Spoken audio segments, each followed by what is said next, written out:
People come to Edithburgh on the Yorke Peninsula here in South Australia from all over the world because just how special it is under here.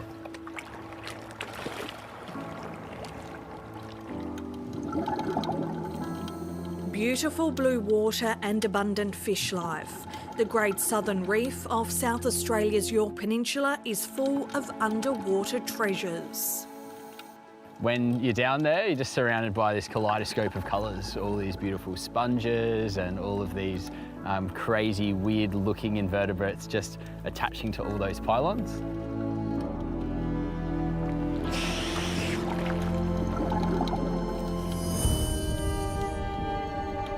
But on a dive last month, marine biologist and filmmaker Stephen Andrews observed the renowned site had turned into an underwater graveyard. It felt spooky, it was confronting, it was emotional, and it was saddening to be surrounded by so many things that were dead or dying.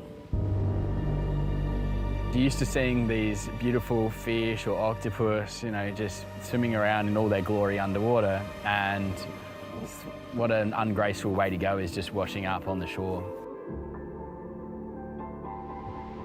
The devastation has been caused by an unprecedented algal bloom. The particular species, Karenia mikimoti, which has unfortunately some toxic effect to fishes and even human impacts. Usually most of that effect is through physical damage to the gills of fish and marine life, and that causes problems with oxygen uptake in the organisms and ultimately results in those fish kills or fish deaths. But we've also seen some strange symptoms with the human impacts, with respiratory types of systems and stinging eyes and that associated. The state's Environment Minister Susan Close says nutrient pollution from the huge River Murray flood in 2023 and warmer ocean temperatures have created perfect conditions for the ecological disaster. We've had an unprecedented bloom in South Australian waters, and it's a wake-up call not just for us but around the world. We need to take every lesson that we can from this bloom and from the way that climate change is interacting with our environment. That is the power of nature when nature's been treated badly. The bloom is also having an economic impact.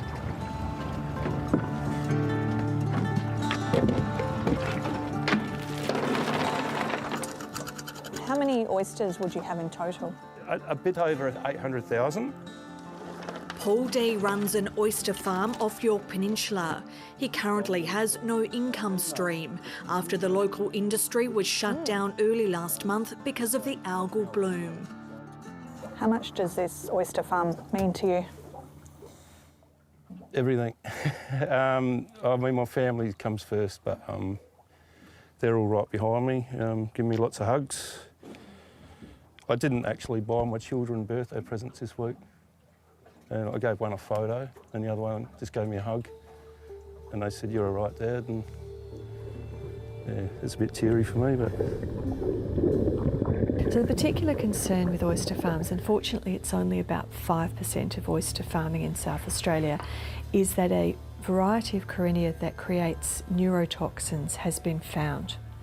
That means that the shellfish could be harmful to people, and that means we have to shut that part of the oyster fishery. We're relieved that it hasn't been more widespread, but we will need to see that neurotoxin dissipate before we're able to open up those farms. If this closure drags on, what could that mean for you? Leaving, and I don't want to leave this farm, but I would be forced to. Recent storm activity has helped dissipate some of the algal bloom, but concerningly, it's been pushed into new areas, including the internationally recognised Coorong wetland.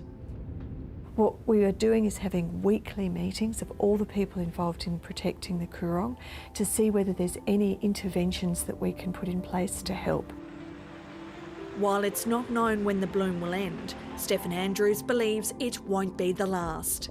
In 2023, he and a dozen other researchers wrote to the Federal Environment Minister, calling for a $40 million investment to monitor and protect the Great Southern Reef, which stretches from Victoria to Western Australia. It was disappointing that the Federal Environment Minister didn't take this request seriously, especially when now, 2 years later on, we've seen exactly what was being predicted. What we're expecting to see is these marine heatwave events happening more frequently, being more severe, and it's never been more important to be able to actually understand and track the impacts of them.